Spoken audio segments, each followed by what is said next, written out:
Hi, Martyn here from BikeVentures, the home of good old-fashioned customer service.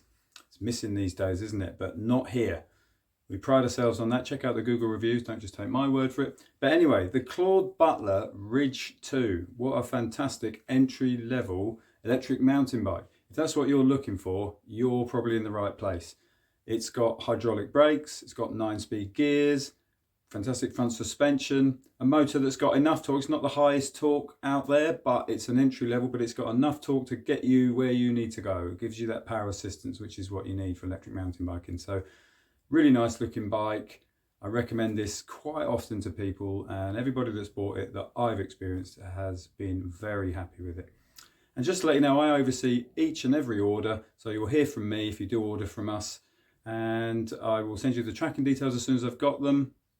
Any issues with the build, because you have to put them together a little bit, pedals and turn the handlebars and put the saddle on, things like that.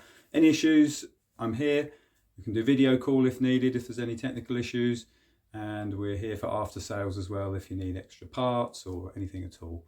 So I hope you do use us, and I hope you enjoy looking around the site, and thank you very much.